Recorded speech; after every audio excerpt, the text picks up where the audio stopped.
Comment pouvions-nous gagner quand les alliés de la paix, les alliés du président de la République, choisissent de battre campagne contre la liste validée par le président lui-même, tout en se réclamant de sa confiance et de sa légitimité? De quelle loyauté peuvent se prévaloir Robert Sagna, Ali Haïdar, Amsatou Sow Sidibé en battant campagne contre la liste du président Macky Sall?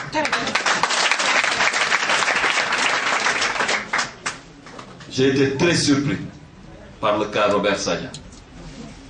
Il n'était pas sur les listes de la coalition de Moussa Diédhiou. Et pourtant, il a tenu à battre campagne.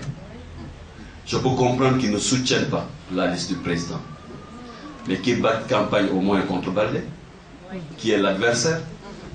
Mais il a passé son temps à appeler les Ziguinchorois à voter contre la liste du président. Ça, c'est incompréhensible.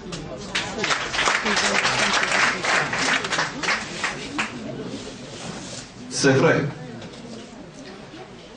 qu'il ne pouvait pas gagner les élections, parce que ma conviction est que les gens ne votent pas pour lui.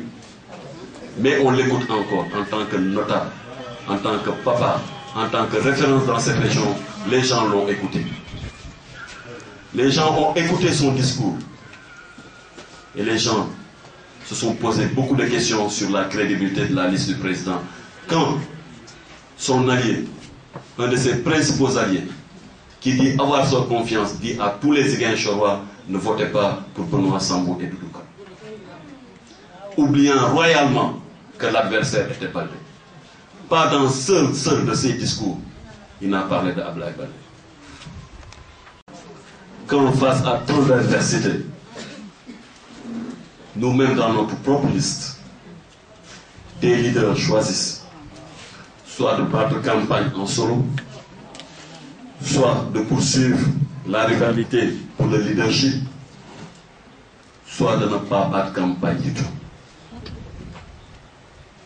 Oui, ma conviction est que le leadership peut être pluriel, mais le message doit être uniforme.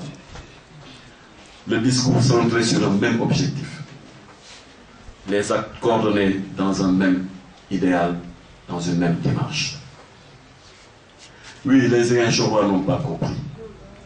Ils n'ont pas compris que là où Benoît Sambou passe pour délivrer un message, que d'autres passent pour dire tout autre chose.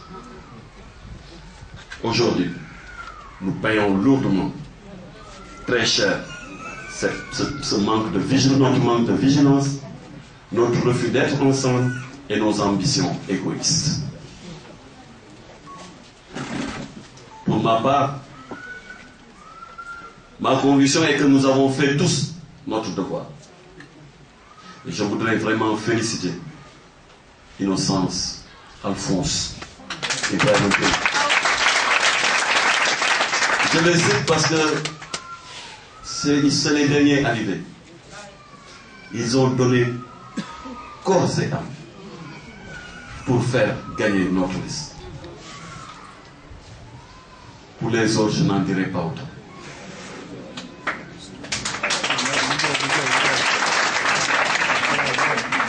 Je voudrais aussi vous féliciter, vous tous. Malheureusement, ce que nous avons fait ici, depuis plus d'1 an, passant notre temps à nous taper là-dessus, nous a rattrapés lors de la campagne et a pesé lourdement dans les résultats que nous avons pu avoir ici. Nous avons travaillé à l'unité. Nous avons appelé à l'ouverture